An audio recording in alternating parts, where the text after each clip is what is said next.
What's up, guys? Welcome back to Feed the Beast Interactions. Did a little bit between episodes. Got these two refinery towers, distillation towers. I just built them up on the roof because they're huge. They weren't really going to fit inside the base. And I replaced the first half of the diesel setup we've got downstairs, basically as far as the empowered oil. And then we're just steam cracking the naphtha. I actually need to do something with this, just mix it with some water. I've got the water right there. But yeah, so now we're starting to stock up on the things that we need for polystyrene and styrene butadiene, some extra resources for TNT. Speaking of, seven and a bit stacks of, no, it's 6 and a bit stacks of neutronium. The fuzziness makes my eyes go a bit funny. So let's try and get a stack of ingots just to start off with. If we can. I don't think we're actually going to be able to. I'm not sure it'll even be close. Is it a stack of TNT per ingot? Half a stack per ingot. Let's see if we can get a few ingots at least. To start off the episode with something new. If I grab my dolly.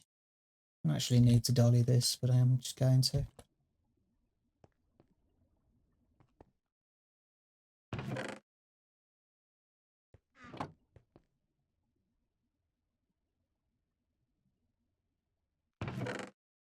And here's our first neutronium ingots. No quest? A shame. If we wanted to start progressing towards the infinity chicken, which I think is the smartest idea, because that only needs 18 neutronium and 4 infinity blocks.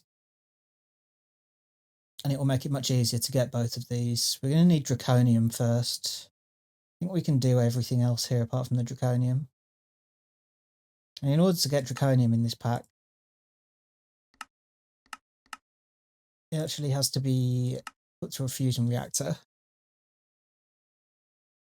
And hopefully the Mark 1 is enough. This is a huge multi-block. It's a really cool one. So I think this is going to be our objective for today.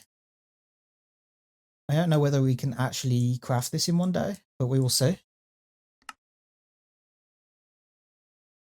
And before we can make the Mark 1, we're going to have to do a few tiers of circuits.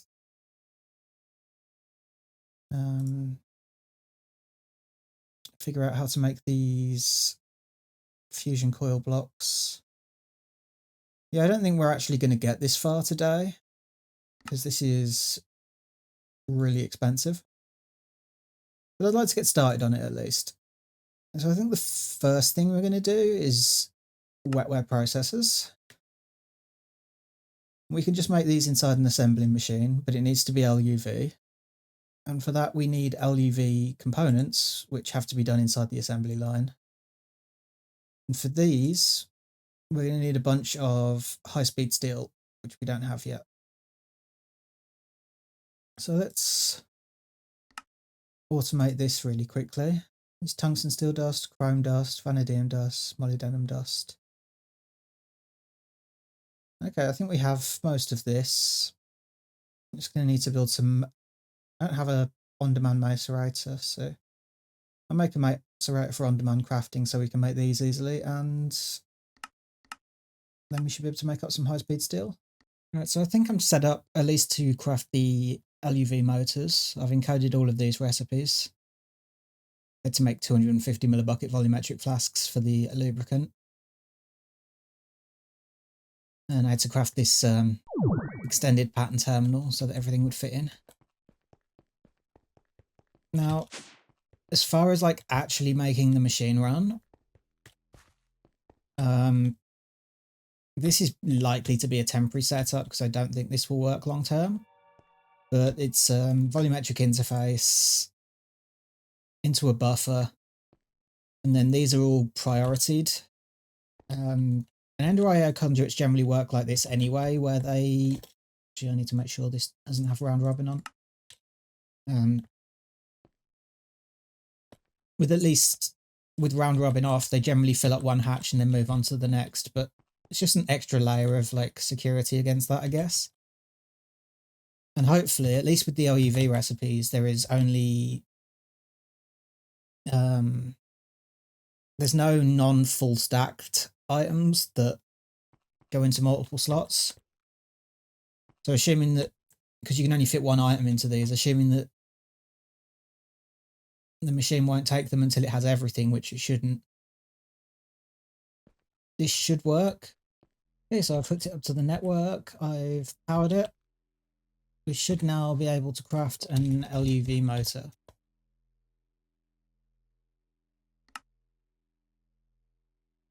We have everything to do it. I'm just crafting the one to start off with. And if that works, then we can look at putting more on. Oh, it's crafting. It's much slower than I thought it would be. Is that for a single motor? Oh my god. I'm not entirely sure how well this would work with multiple though, so I guess let's try that next. Let's try and craft 4 of these. We have enough for it, okay. Very expensive. Okay, and it started crafting the last one. So yeah, this system seems like it'll work at least for this craft. And I guess if it's not broke, don't fix it. So we'll keep it like this until it breaks, if it breaks. Okay, so next up, let's try to make a piston. For some reason, these small gears you can't make in the extruder like you can the earlier small gears, but I guess that's not a huge problem. Let's try and make 2 of these. And the first one's crafting. So yeah, looks like that's working too. Maybe we should be able to craft these now, not 12. Okay. We do have to craft another motor first. So this will take just a little while. So once we get the second robot arm, then we will craft an LuV assembling machine. I love the names of these machines at high levels. Boxinator. Unboxinator, that's great. But yeah, I think we've got some of these left over. And we can craft this. We have everything for the assembling machine, and that gives us access to system on chip recipes, which are considerably faster than, well, not faster, but less resources and less microcrafting as well than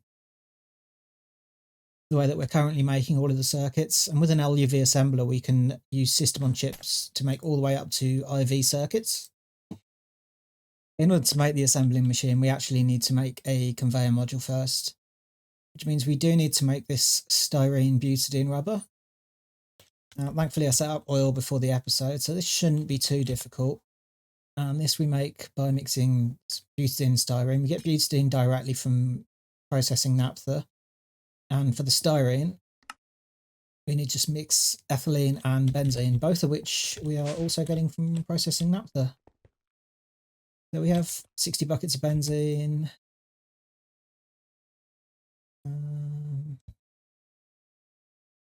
30 buckets of butadiene, plenty of ethylene.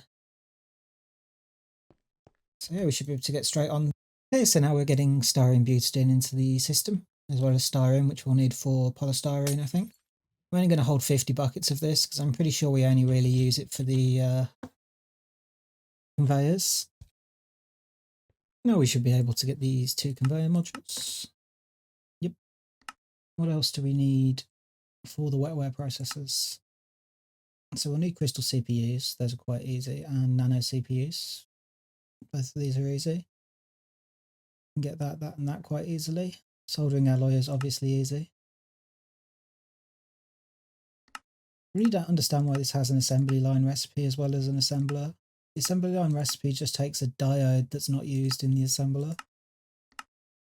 And everything else is exactly the same. It uses twice as much soldering alloy as well. We are going to need one of these neuro processing units though. Most of this doesn't look too bad. We need to make stem cells.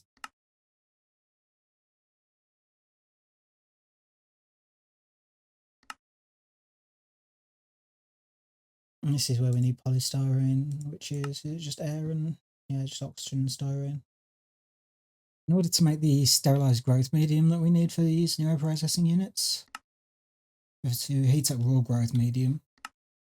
And for this, we need mincemeat and distilled water. We need this for the circuits themselves, or the neuroprocessing units as well. So we'll automate this. And this mincemeat, as far as I can tell, the easiest way to get it is through the ground turkey recipe, but we do it with raw tofurkey instead. This just needs tofu, cooking oil, and bread, so it's just wheat, soybeans, and tea leaves. I set up the farming station to produce way more than we're ever going to need of this stuff to make tofurkey, or tofurkey, however you pronounce it. I will probably do the automation a little bit later in between episodes. I think we should just be able to use the meat that we've got for our first few at least. Let's set up a very basic system for sterilized growth matter here. Growth medium. The fluid solidifying brine. It's going into a tier 1 crafter to make the tiny piles of salt. And then tiny piles of salt with the sugar from the witches and the mincemeat. We just manualed this for now, but I'm going to set up the tofurkey automation in between episodes probably. And this is giving us sterilized growth medium. So yeah, now we have the sterilized growth medium. We don't have UU matter automated yet. We should probably do that next. Actually quite easy. We have distilled water. This has to be done at high voltage. So let's just set up UU matter first.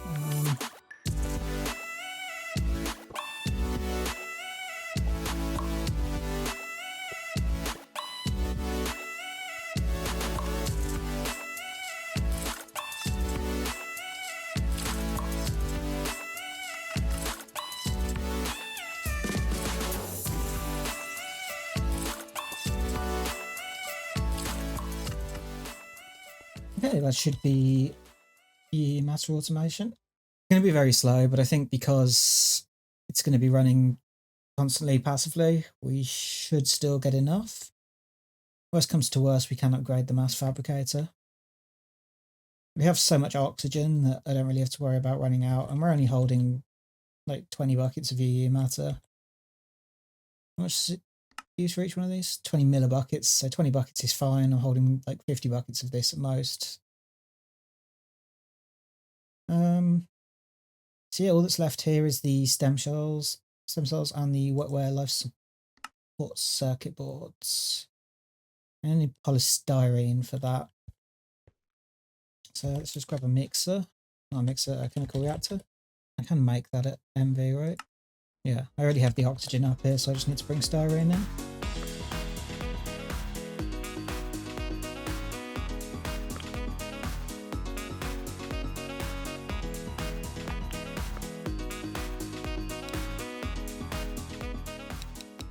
Run extract for now.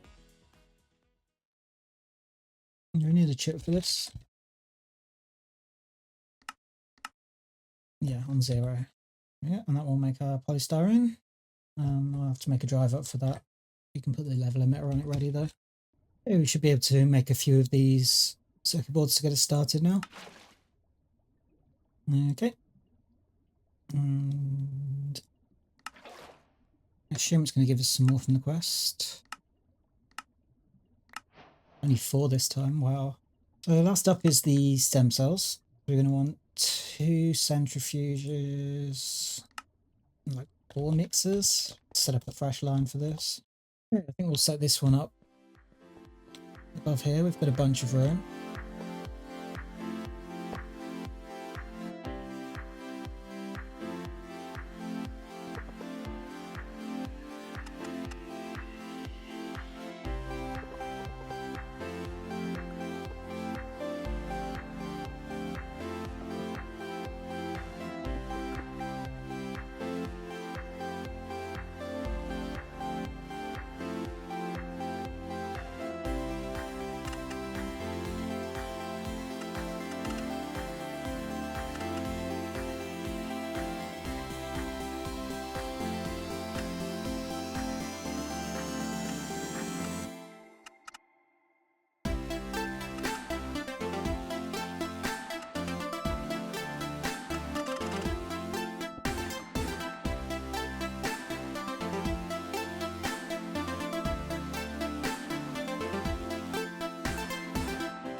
Okay, so I've got my smart chicken with the egg set up. I'm probably going to make food stuff over in this corner. I don't use any of this stuff here anymore.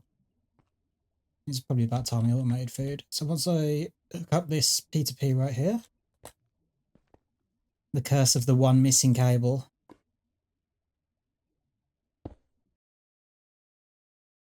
I grab them before the interface grabs them.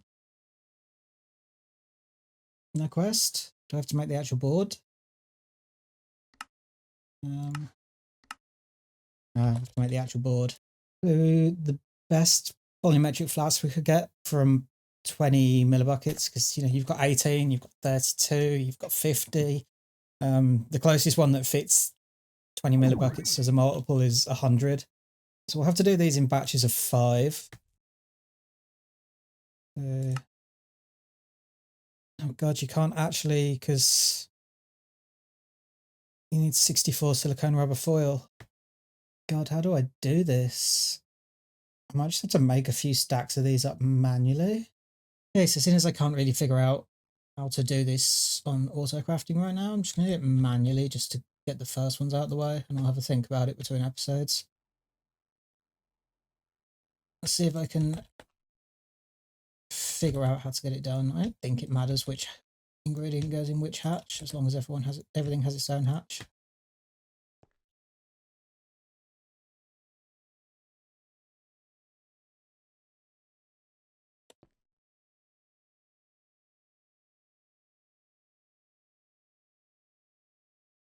Yep, I should be doing the first craft now. I'm just making for more of these, waiting for more of these to craft because they craft slowly. But we can get our first neural processing units, which is a quest. I'm not really too bothered about any of that. This will be quite nice when I make the creative pasta, which we can actually make now. I just haven't really got around to it yet. We have absolutely everything for this. It's really quite nice now. We can make a bunch of the creative stuff starting soon. We're pretty much ready to make the creative model learner, which lets us get Ender Dragon models. I think everything else requires either infinity ingots or neutronium. Oh, the creative mill, we've been able to make this for a while. You make it with the nuggets to save having to deal with unstable ingots. You know, we can make the creative mill and then the angel ring, and then when we upgrade our armor, we won't lose flight. If we have flightless armor. But most of the other stuff, I think we can probably get started on these without it, but everything else kind of requires neutronium or infinity ingots, and we're not doing any of that until after we get the infinity chicken. So like I say, we just need draconium for. We can make everything else happen just about. I'm going to make up the rest of these neuroprocessing units, and then we'll make our first wetware circuits. And here we have everything for our first wetware CPUs. Our wetware processors. And there we go. It's another step further forwards. We can use these to make the wetware assemblies, which we can then make to use the Fusion Reactor Computer Mark 1. So, wow, I said at the start of the episode maybe this would be the target for today, but we probably wouldn't get there. We didn't even really get anywhere close. We got one step of this out of the way, really. Although we do need a bunch of these for the craft itself. And we can make these with the system on chip recipe as well now. It's just much cheaper. But yeah, thanks everyone for watching. Hope you enjoyed the episode. I did some different things with editing today, and I'd really appreciate some feedback if you've got any down in the comments. And look forward to seeing you again next time.